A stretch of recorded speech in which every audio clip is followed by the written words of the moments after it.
남편의 퇴근 시간이 점점 늦어지고 있나요? 그럴수록 남편이 가족에게 무관심한 것 같아서 점점 불만이 쌓이고 있나요? 오늘은 남편과 함께하는 시간이 부족하더라도 관계를 잘 유지할 수 있는 방법을 말씀드리겠습니다. 이 영상 끝까지 봐주세요.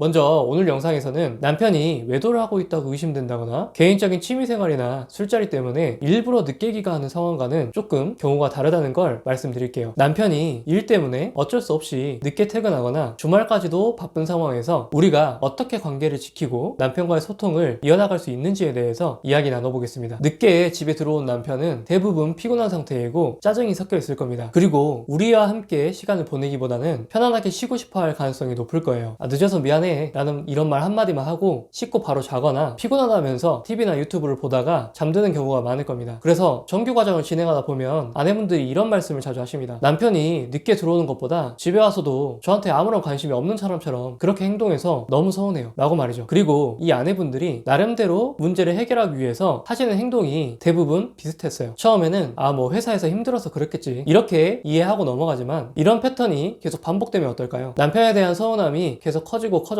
늦게 들어온 남편에게 이것저것 요구하는 경우가 많았습니다. 같이 밥이라도 먹자, 이야기 좀 하고 자, 바쁜 건 아는데 아이랑 시간 좀 가져, 이런 식으로 말이죠. 이미 지쳐버린 상태에서 이런 말을 들으면 남편은 어떨까요? 남편은 우리의 이야기를 잔소리로만 듣게 되고 피하게 됩니다. 또 어떤 경우는 이렇게 불만이 쌓이다 보니까 터트리는 경우도 많이 있죠. 남들은 바빠도 다들 최소한 이 정도는 한다, 너는 가정보다 일이 더 중요하냐, 이런 말들을 하게 되는 거죠. 답답해서 하는 말이지만 이 또한 남편을 더 방어적으로 만들게 되죠. 아마도 제가 여기까지 말씀드리면 이런 생각이 드실 겁니다. 남편만 힘든 게 아니에요. 집안일하고 아이 보는 건 퇴근이 없는 건데 또 저만 배려해야 하나요? 저는 직장 다니면서 육아하고 살림까지 다 해요. 남편보다 더 피곤한데 이 정도는 할 말을 해도 되지 않아요? 라고 말이죠. 그 마음은 저도 100% 공감이 갑니다. 아내분들의 그런 감정과 반응은 충분히 당연하다고 생각합니다. 그런데 중요한 건 이렇게 대응해서 우리의 답답함과 서운함이 해결이 되셨나요? 그렇지는 않았을 겁니다. 오히려 더 남편의 차가운 반응과 우리를 피하려는 모습 때문에 더 답답하고 더 서운하셨을 거예요. 그래서 저는 우리가 원하는 게 이런 힘든 상황 속에서도 남편과 잘 지내는 것이라면 억울해하지 않으셨으면 합니다. 남편을 위해서 봉사만 하자는 것이 아니라 우리가 앞으로는 덜 답답하고 덜 서운하기 위해서 노력해보자는 이야기를 드리는 거니까요. 그래서 먼저 저는 서로 편안한 환경을 만들어야 한다는 말씀을 드리고 싶습니다. 생각해 볼게요. 남편과 대화가 잘 되려면, 그리고 서로 긍정적인 상호작용이 진행되려면 남편도 그리고 우리 아내분들도 마음이 편안해야 됩니다. 그리고 그 상태가 되면 대화를 굳이 하려고 하지 않더라도 자연스럽게 긍정적인 상호작용과 대화가 이어지는 거죠. 그러니 집이라는 공간이 남편에게도 안정을 찾을 수 있는 공간이 되어야 합니다. 그래서 쉴 시간이 남편에게 필요하면 조금은 힘들겠지만 그 시간을 충분히 인정해 주시라고 말씀드리고 싶어요. 우리가 밥 먹었어? 오늘 좀 많이 힘들어 보이네? 이 정도만 이야기를 해봤는데 남편이 크게 적극적으로 대화에 참여하지 않는다면 분명히 혼자만의 시간이 필요한 상황일 겁니다. TV를 보거나 휴대폰 보면서 쉬고 싶어 할 수 있습니다. 그러면 쉬라고 하시고 일정 시간을 허용해 주시는 게 훨씬 더 나으실 거예요. 그 시간 이후에 우리가 필요한 요청들을 해보거나 대화를 시도해 본다면 상당히 긍정적으로 반응하는 경우가 많을 겁니다. 이렇게 서로가 편안함을 느낄 수 있는 환경이 먼저 만들어지면 현재는 물리적으로 함께하는 시간은 어쩔 수 없이 부족하겠지만 그 짧은 순간에 이루어지는 상호작용이나 대화의 질은 훨씬 더 많이 좋아졌다는 것을 느끼실 수 있을 거예요. 두 번째로 말씀드리고 싶은 건 남편과의 관계 개선을 위해서는 먼저 우리 자신의 감정을 잘 돌보는 게 중요합니다. 많은 분들이 매일 남편이 오늘은 일찍 들어오기를 기다리면서 혹은 조금 좋은 표정을 하면서 들어오기를 바라면서 기다리실 겁니다. 그러다 보면 우리의 마음이 남편의 행동에 좌지우지하게 되죠. 빨리 들어오거나 남편 표정이 좋을 때에는 마음이 편안하다가 늦게 들어오거나 남편이 죽상을 하고 있으면 너무 서운하고 답답해지는 거죠. 하지만 우리의 마음이 남편에게 달려있다는 건 결국 우리 스스로를 불행하게 만드는 일일 겁니다. 그래서 남편에 대한 서운함이나 분노가 쌓이지 않으려면 우리도 우리 스스로를 잘 돌볼 수 있어야 합니다. 예를 들어 남편이 늦게 들어오는 시간에 취미생활을 하거나 친구들과 만나거나 혼자만의 여유를 즐기는 시간이 필요할 수도 있습니다. 그런데 그 시간 여유 우리가 참 찾기 쉽지 않죠. 그러니 우리 또한 약간은 포기하고 타협해야 될 것들은 있을 겁니다. 우리를 위해서 말이죠. 지금은 남편의 도움이 부족한 상황이니까 모든 걸 완벽하게 하지 않는 게 좋을 거예요. 예를 들어서 눈에 보이기만 하면 집안일을 계속 하면서 우리가 힘들었다면 딱 시간을 정하셔서 그 시간만큼만 집안일을 하시는 겁니다. 아이를 씻기는 것도 힘드시다면 매일이 아니라 이틀에 한 번꼴로 해볼 수도 있는 거죠. 이렇게 우리 또한 에너지를 효율적으로 쓰고 나를 위한 위한 시간을 가질 수 있을 때 남편에 대한 원망감도 줄어들고 이것 때문에 남편에게 계속 요구하거나 쌓이는 불만들을 많이 줄일 수 있을 겁니다. 세 번째로 소개해드릴 방법은 짧지만 의미 있는 순간을 만들어 보시는 겁니다. 현재 남편과는 제한된 순간만 상호작용을 할 수밖에 없잖아요. 하지만 그 짧은 순간에도 우리가 어떻게 행동하느냐에 따라서 시간이 갈수록 남편과 우리 관계는 충분히 달라질 수 있습니다. 예를 들어서 아침에 출근하기 전에 짧은 포옹을 시도해 볼 수도 있고요. 남편이 늦게 들어오더라도 오늘도 수고했어 라는 짧은 한마디와 함께 따뜻한 미소를 보여줄 수도 있을 겁니다. 어떤 경우는 잠들기 전에 남편에게 잠시 안아달라든지 잠시 손을 잡아달라고 해볼 수도 있는 거죠. 이렇게 간단한 시도들이 그렇게 큰 영향이 있을까 싶으시겠지만 존 가트맨 박사의 연구에 따르면 하루에 단 6초의 포옹만으로도 꾸준히 한다면 부부간의 친밀감과 신뢰감이 증가했다는 결과가 있습니다. 이런 짧은 순간의 긍정적인 상호작용들이 계속 쌓이게 되면 부부관계의 질이 크게 향상될 수 있는 거죠. 중요한 건 꾸준히 하는 겁니다. 매일 조금씩이라도 짧지만 의미 있는 순간들을 남편에게 전달해준다고 생각하면 좋을 것 같아요. 어떠셨나요? 남편의 부재로 불만과 서운함이 쌓이는 상황 속에서도 우리가 조금씩 바꿔나갈 수 있는 것들이 많이 있습니다. 오늘 말씀드린 방법들을 하나씩 시도를 해보면서 남편과의 관계를 조금 더 편안하게 만들어 보세요. 무리하게 요구하거나 억지로 노력하지 않아도 오히려 편안한 환경과 작은 배려가 관계에 긍정적인 변화를 가져올 수 있을 겁니다. 그리고 우리가 가정에서 편안한 분위기를 만들 수 있는 사람이 되고 매번 늦는 남편을 원망하거나 불편해하지 않으면서 의미 있는 순간까지 우리가 남편에게 보여줄 수 있다면 어떨까요? 그렇게 되면 자연스럽게 남편은 우리와 함께하는 시간을 더 소중하게 여기게 되고 우리는 관계의 주도권을 가진 사람이 되어 있을 거예요.